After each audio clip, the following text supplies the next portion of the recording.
සම්මා සම්බුද්ධ ගුණය. කතමෝච්ච පුද්ගලෝ සම්මා සම්බුද්ධෝ දෙහි කච්චෝ පුද්ගලෝ පුබ්බේ අනුසුකේසු ධම්මේසු සාමං සච්ඡානි අபிසම්බුද්ධති සත්තච්ච සබ්බඤුතං ආපුනාති බලේසුච්ච වසී භාවං අයං පුද්ගලෝ සම්මා සම්බුද්ධෝ. කිසි තැනක වැරදීමක් නැති පරිදි නොපැහැදිලි බවක් නැතිව අත්ලේ ඇති දෙයක් මේ ඉතා පැහැදිලි ලෙස අනිකකුගේ ගැනීමක් හෝ උපදෙස් ගැනීමක් නොකොට තමන් විසින්ම අතීතානාගත වර්තමාන කාලත්වයට අයත් වූද කාලත්වයට අයත් නොවූද සියල්ල දැන වදාළ බැවි තථාගතයන් වහන්සේ සම්මා සම්බුද්ධ නම් වේ. බුද්ධ යන වචනයෙන් දත් කෙනෙකු කියවේ දත් අය අතර අනුන්ගෙන අනුන්ගේ උපදෙස්ගෙන යම් යම් දේ දැනගත්තෝද වෙති ස්ව ශක්තියෙන් දැනගත්තෝද වෙති. අනුන්ගෙන් අසාදත් දැනත්තේ බුද්ධ නම් වෙයි. එහෙත් සම්බුද්ධ නොවේ.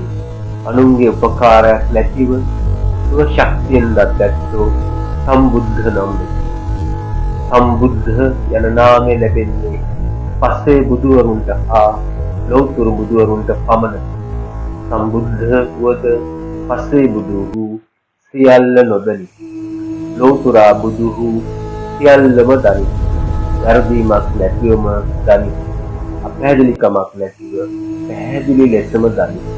එබැවින් ලෞතර බුදු සම්මා සම්බුද්ධ නම් වේ.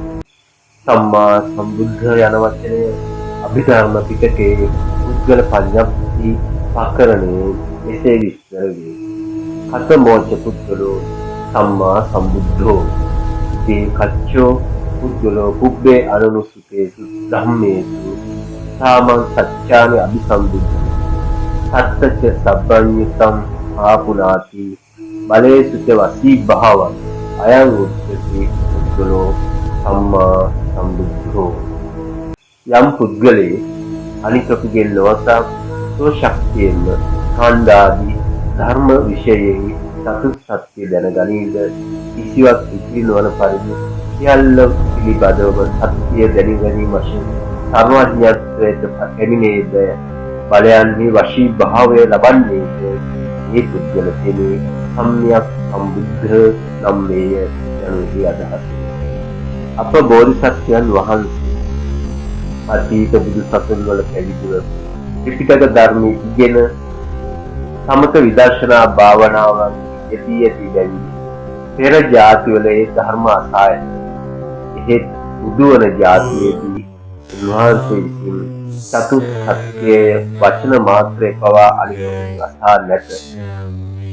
අතීත දීර්ඝ කාලයක් විරූපාරිත කුසල බලයෙන් කිසිවෙකුගෙන් නොඅසා ඒ ධර්ම උන්වහන්සේට අවබෝධ කරගන්න කිසිදු අඩුවක් නැතුව සියල්ල පිළිබඳවම සත්‍යයන් අවබෝධ කර ගැනීම තථාගතයන් වහන්සේ සර්වඥ වූසේ.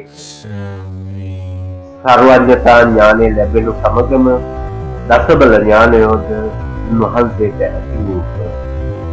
සර්වඥතා ඥාන දසබල ඥානයන් ලැබීමෙන් ලෞතර බුදු බව සම්පූර්ණයි. ඉන්පසු බුද්ධත්වයේ සදහා කළ යුතු කිසිවක් නැත.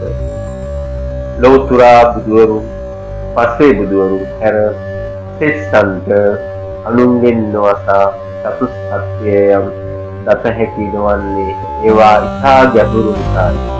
සම්මා සම්බුද්ධ ගුණය විස්තර කරන මෙතනදී තථාගතයන් වහන්සේ විසින් අවබෝධ කළ ඒ චතුස්සත්‍යය සැකවින් වද දැක්විය යුතු බැවින් අතිපූජ්‍ය රේරුකාණේ චන්දු විමල මහා නාහි විසින් රචිත සුවිසි ගුණය පුස්තකයේ තථාගතයන් වහන්සේගේ ප්‍රථම ධර්ම දේශනය වන ධර්ම චක්‍ර ප්‍රවර්තන සූත්‍රය ඇසුරු කොට චතුස්සත්‍යය සැකවින් දක්වා තිබේ.